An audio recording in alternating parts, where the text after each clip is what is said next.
Hello guys, तो पिछले episode में हम लोगों ने देखा कि वहाँ पर बोफेंग जो होता है एक आदमी का चेकअप करने के लिए आया होता है और वहाँ पर जाता है तो एक उसका पोती जो होता है वो एक डॉक्टर को लाता है और वो डॉक्टर जो है बोफेंग का बुराई करने लगता है और फिर बोफेंग वहाँ से जाने लगता है, लेकिन वहाँ का शॉपकीपर जो है उसको रोक लेता है। और अब आगे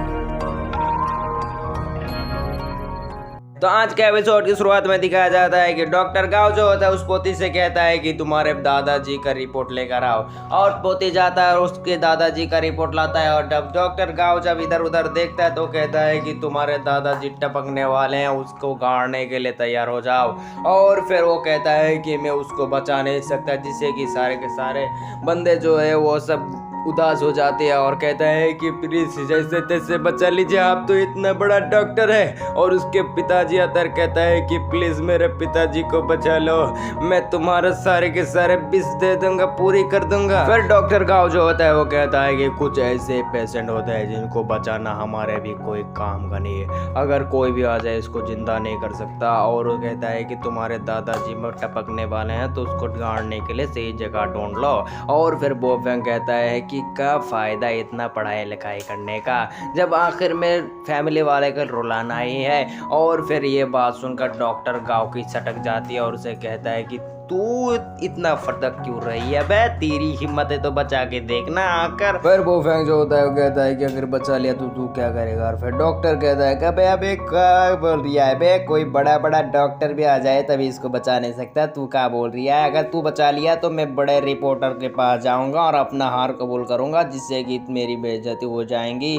और वो कहता है कि अगर तू हार गया तो तू क्या करेगा। और कहता है कि मैं अपना 10 लाख का चेक तुझे दे दूंगा। फिर बोफेंग जो होता है उस बूढ़ा को ठीक करने के लिए जाता है, लेकिन पोती उसको रोक लेता है और कहता है कि मैं तुझे अपने दादाजी को छूने नहीं दूंगा। और कहता है कि मेरे अपने दादाजी को ठीक करने के लिए इससे भी बड़ा बड़ा डॉक्टर को बुलाऊंगा, लेकिन तुझे हाथ ना लगाना दूंगा। फिर उसके बाप खड़ा होता है और उस कांटे से कहता है कि तू क्या कर रही है जा रही है, ये एक चाइनीज मेडिसिन को जानने वाला है। और कहता है कि तुम्हारे अंकल को भी तुम विश्वास नहीं करते। और उसके तरफ देखता है और कहता है कि इनको तो बहुत साल हो गए उनको चेकअप करते हुए, लेकिन वो तो आज तक कुछ भी नहीं कर पाए, लेकिन मैं इस एरे गरे नथु गहरे से मैं अपने दादाजी को कैसे ठीक करने दे सकता हूँ। और उस शॉपकीपर जो होता है वो कहता है कि किसी की उम्र देखकर उसके टैलेंट को पता नहीं किया जा सकता।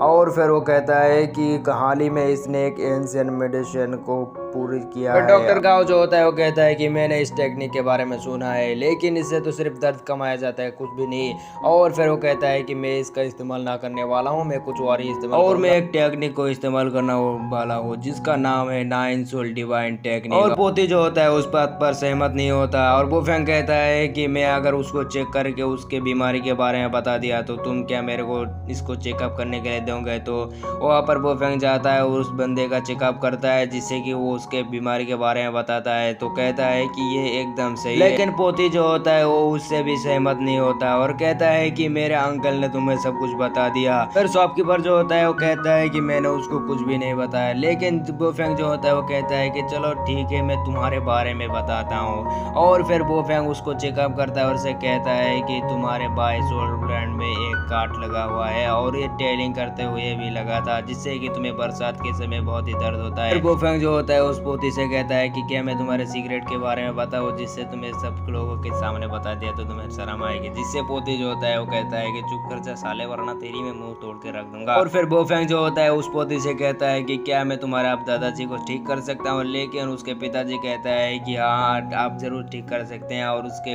ग्रैंडफादर मतलब उसके ग्रैंडफादर के दोस्त भी कहता है कि हाँ। और बोफेंग चला जाता है उसी बुक लाइब्रेरी में और जाकर ढूंढने लगता है किसी टेक्निक को। और वो कहता है कि मैं इस एक टेक्निक से उसको ठीक नहीं कर सकता, इसलिए मेरे को दूसरा टेक्निक भी चाहिए। और वो ढूंढने लगता है, उसको और वो मिल जाता है। तो वो बोफेंग जो होता है और अपने नीडल को निकालता है और उसके गाँव में लगा देता है, जिससे कि सब लोग हैरान हो जाते हैं और कहता है कि ये 9 सोल डिवाइन टेक्निक है। और ये देखकर सब लोग हैरान हो जाते हैं और कहता है कि मैं अपने आंखों से देख रहा हूँ, मैंने तो सोचा कि मैं बूढ़ा हो गया हूँ, मैं इस टेक्निक को कभी भी नहीं देख सकता, लेकिन आज मेरे आंखों के सामने दिखाई जा रहा, मैं धन्य हो गया, मैं धन्य हो गया। और वो फेंग जो होता है उसके बुढ़ाओ के अंदर और भी निडल घुसा देता है, जिससे कि उसके अंदर से एक ब्लैक कलर का धुआं निकलता है और कहता है कि डेविल के बच्चे अब तू मेरे हाथ से नहीं बचेगा। और उस बुढ़ाओ की हार्ट बीट जो है एकदम रुक जाती है और कम जाती है, और फिर उसके अंदर से वही ब्लैक धुआं निकलता है। तो वो फेंग अपने एक ही निडल के हमले से उसको ख़त्म कर देता है और फिर कहता है कि चलो ठीक हो गया। और फिर गाँव जो होता है वो कहता है कि इस बंदे को मार डाला तूने, ये क्या कर दिया, तू डॉक्टर के नाम में कलंक है, ये क्या कर दिया तूने। और फिर वो फेंग कहता है कि अबे ये पूरी की तरीके से ठीक हो चुका है, और कहता है कि चल विश्वास नहीं होता, फिर चुटकी बजाता है और फिर उस बुढ़ाओ के आंखें खोलने लगता है और उसके सामने उसकी पोती रो रहे होते हैं और कहता है कि पोती तू क्यों रो रिया है। और कहता है कि दादाजी आप ठीक हो गए, ठीक हो गए। और फिर कहता है कि मैंने को कहा हुआ था अब थोड़े तो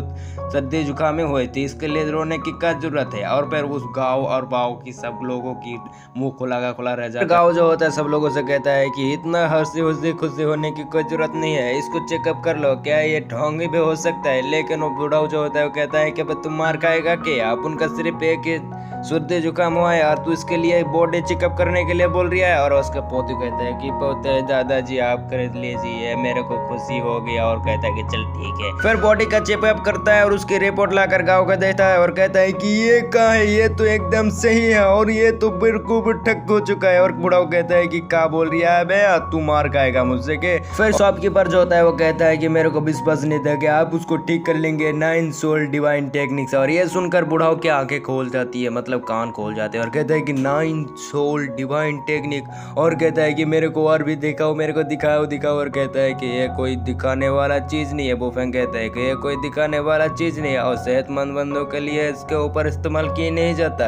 और फिर कहता है कि चलो ठीक है मैं बीमार हो जाता हूँ फिर से। और कहता है कि अबे ये तू क्या बोल रही है, पागल पागल हो गया क्या। और वहाँ पर गाँव निकल रहा होता है यहाँ पर और कहता है कि ए उजड़े चमन के बच्चे तू कहाँ जा रही है।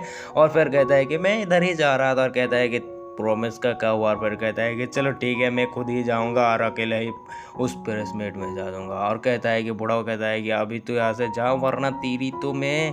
फिर शॉप के बारे जो होता है वो कहता है कि प्लीज़ मेरे को अपना डिसाइपल बना ले जाए। जिससे वो फेंग जो होता है कहता है कि आप हमसे बड़ा हैं और आपको ऐसे डिसाइपल बनाना है कोई मामूली बात थोड़ी ना है। और कहता है कि आपको किसी चीज़ का फर्क पड़ता है तो मेरे को। और इसी के साथ हमारा एपिसोड खत्म। मिलता है नेक्स्ट पार्ट में, तब तक के लिए bye bye tata good bye true.